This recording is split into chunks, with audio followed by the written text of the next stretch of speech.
Yo les bros, bienvenue sur Spatule Bro, on se retrouve aujourd'hui pour les toutes premières reviews de la nouvelle série Star Wars Disney+, Andor, dont les 3 premiers épisodes ont été diffusés mercredi dernier. Et oui, je fais la review un peu en retard, parce que j'avais autre chose à glander. Puis se mater 3 épisodes d'un coup, 3 épisodes de 45 minutes, ça te nique 2 heures de ta journée, j'avais autre chose à foutre. Donc c'est pour ça que j'aime pas binge-watcher, et que je fais rarement des reviews de trucs que je binge-watch, parce que ça prend trop de temps, et bon, il y en a qui bossent, hein, j'ai d'autres trucs à faire à côté, voilà, oui. Alors donc, ces 3 premiers épisodes d'Andor, et bon, verdict, j'ai envie de dire, on s'endort.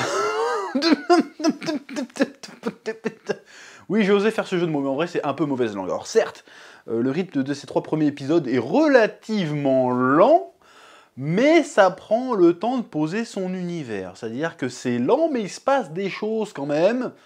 Déjà, j'aime bien l'ambiance de la série, malgré que, même si ça se dit pas malgré que, mais je le dis quand même, bien que, je veux dire bien que, parce qu'on parle bien le français sur cette chaîne, non c'est pas vrai, on parle comme des Mongols, mais c'est pas grave, bien que le ton et l'ambiance de la série sont vraiment très très éloignés de ce qu'on a l'habitude de voir avec Star Wars. C'est même assez éloigné de Rogue One pour le coup, parce que en fait, les 3 premiers épisodes, ça pourrait ne pas être dans l'univers de Star Wars, que ce serait la même chose. Parce qu'on ne voit pas un seul Stormtrooper, l'Empire est vaguement évoqué, on voit pas de vaisseau connu, ni de droïdes connus, ni de race extraterrestre connue, si je me souviens bien. Donc en fait, ça pourrait être presque auto-contenu, ça pourrait être dans l'univers d'Andor, sans être dans Star Wars, que ça passerait quand même. Donc quand ils ont vendu la série en disant qu'il y aura pas ou très peu de fanservice, pour le coup, ils sont vraiment pas foutus de notre gueule, parce que franchement, si tu regardes les 3 premiers épisodes, franchement, ça pourrait ne pas être Star Wars, ça serait pareil. Alors, beaucoup, certainement, critiqueront la série là-dessus, que c'est un ton très très différent, mais moi, je trouve ça plutôt rafraîchissant. Voilà, c'est vraiment pas gamin, c'est vraiment un petit côté... j'allais presque dire Peaky Blinders, mais il faut pas exagérer, mais il y a un côté un peu mafieux, un peu underground, un peu criminel, un peu on galère, qui est très très loin du monde enchanté des Jedi et de l'opposition manichéenne entre le bien et le mal. C'est vraiment un peu plus urbain, crasseux. Déjà, ça se passe sur une planète ouvrière. Donc tu vois des ouvriers qui galèrent, qui font des horaires de merde et tout, où ils vivent à moitié dans des bidonvilles, ça sent la pauvreté. On n'est pas dans l'émerveillement et dans le spectacle. On est vraiment... Alors c'est beau, mais c'est du beau un peu dégueu, tu vois. C'est du beau pauvre. On est dans la partie prolo de l'univers Star Wars. Et du coup, ça change, et ça rajoute une espèce de... Ça rajoute une crédibilité, on va dire. Ça rajoute une substance qu'il n'y avait pas forcément jusqu'ici dans l'univers Star Wars. C'est-à-dire que là, on voit vraiment le quotidien de l'homme de la rue du bas de l'échelle. Voilà. Et du coup, c'est pas déconnant qu'on soit très éloigné, pour l'instant en tout cas, de tout ce qui est bail, Empire, Jedi et tout ça, même Rébellion, pour l'instant, c'est même pas abordé vraiment. Parce que là, on a vraiment le quotidien des lambda, en fait. Et je trouve ça super intéressant, je trouve que l'environnement est très joli, ils prennent le temps de démontrer un peu la culture de la planète, notamment quand les espèces de flics de la corporation qui arrivent pour essayer de choper Andor, et qui sont tous en train de taper sur des canettes ou des cloches pour alerter qu'il y a les keufs, et pour montrer que bon bah on fait du bruit, on n'aime pas que vous soyez là, barrez-vous. Ça prend le temps de développer la culture, l'économie, le quotidien des gens sur cette planète de Ferrax, je crois. Bon, pas très subtil le nom de la planète. Mais en tout cas, je trouve que ça marche plutôt bien. Et aussi en termes de ton, c'est assez dur, parce qu'on voit le héros, premier épisode, qui bute 2 personnes comme ça gratos. Et puis surtout, première scène, le mec arrive, il va dans un bar à pute. Un bar à pute dans Star Wars. Ça parle de cul dans Star Wars. Quand j'ai vu ça, je fais oh, ils ont parlé de cul dans Star Wars.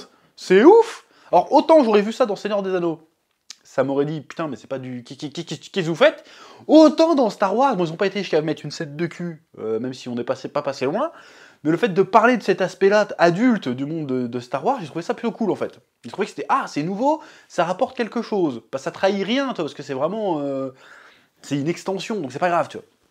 Et donc, ouais, ça parle de pute et tout, je fais, oh, oh. Après, quand il bute les deux mecs dans la ruelle et tout, tu fais, oh, ça commence direct.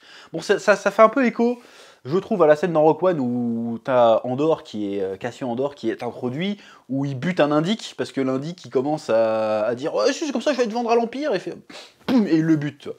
Donc, pour montrer que le gars est quand même prêt à faire des dingueries. Là, il avait pas le choix, il fait pour sauver la life. Tu sens que le gars, il regrette ce qu'il a fait, il avait pas envie de le faire, mais il était obligé de le faire. Ça montrait direct la dualité du personnage, qui est habité de bonnes intentions et d'idéaux a priori nobles, mais qui est obligé de se salir les mains pour arriver à ses objectifs, parce que lui, il a pas la force, lui, c'est pas une princesse, lui, il n'a pas un maître Jedi pour l'enseigner la bonne voie, il peut pas se permettre de faire dans la dentelle.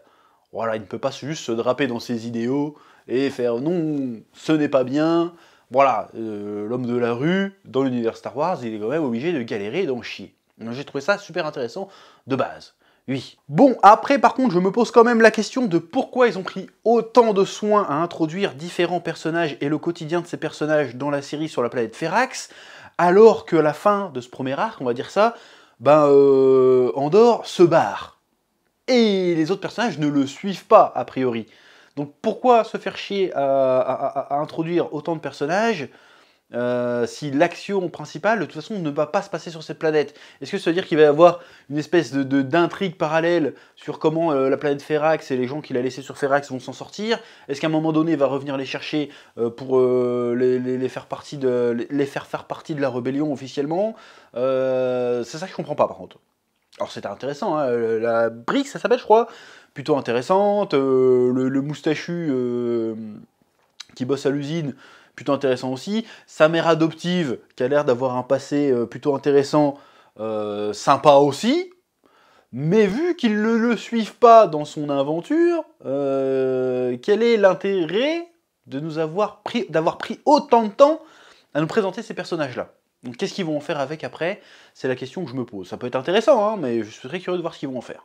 Oui, peut-être que la planète Ferrax va devenir un petit peu un des symboles de l'oppression de l'Empire, même si l'Empire n'est pas là pour l'instant, et va être un des points de départ peut-être de cette future rébellion, même si je trouve assez étonnant que ça ne se passe que 5 ans avant la bataille de Yavin. Parce que 5 ans, c'est pas beaucoup, l'Empire il est là depuis 30 piges, il me semble.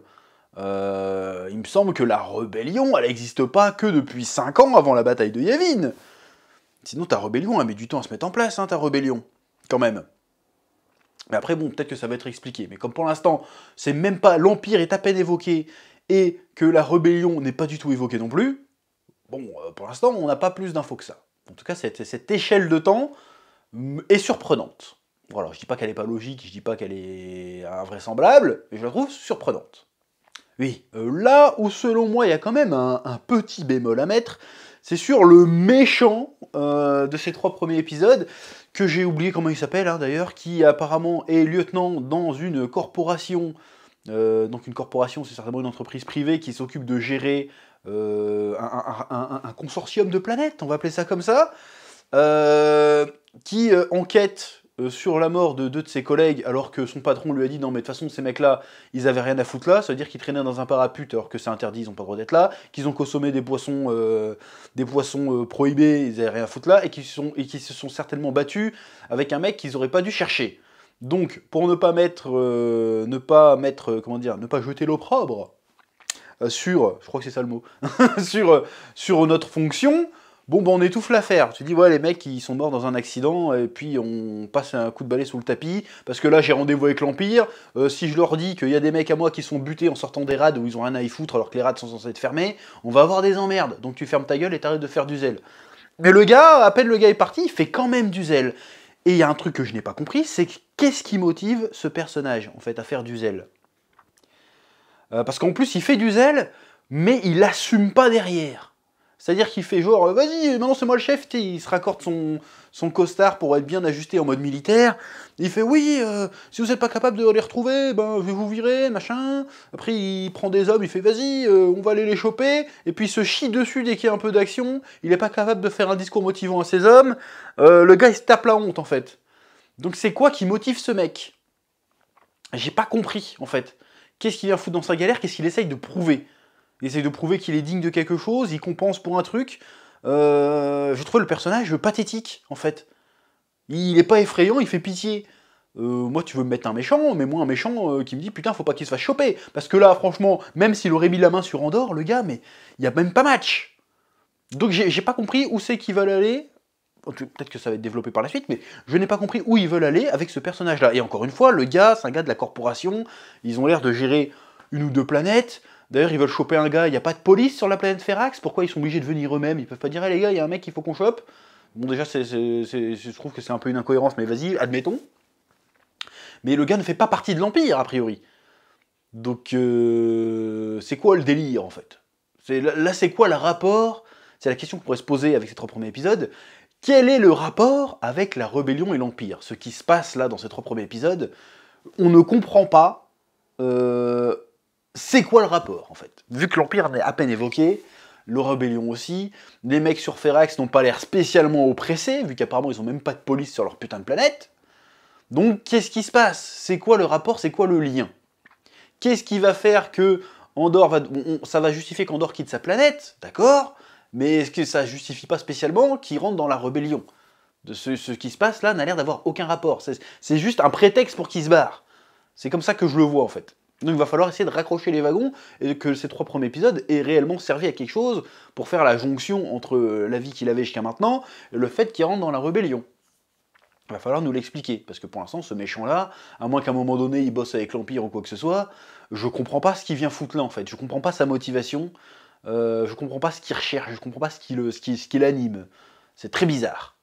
Oui. Et ensuite, l'autre aspect intéressant, c'est qu'on voit un peu le flashback de l'enfance d'Andorre, qui vivait sur une planète, j'ai oublié le nom, Kalari, je sais plus, qui est une ancienne planète minière de l'Empire, qui suite à un accident a été désertée par l'Empire. Ce qui explique que lui et d'autres jeunes enfants vivent sur cette planète un peu à l'état sauvage. Hein. Les mecs, c'est plus ou moins des Ewoks. Hein. Ils ont des sarbacanes, ils sont habillés avec des peaux de bêtes bizarres, ils ont des maquillages tribaux, ils parlent une langue qui n'est pas traduite. Il n'y avait pas les sous-titres. Alors peut-être c'est moi qui ai fait une connerie, mais il n'y avait pas les sous-titres quand ils parlaient. Donc bref, ça c'était plutôt intéressant aussi.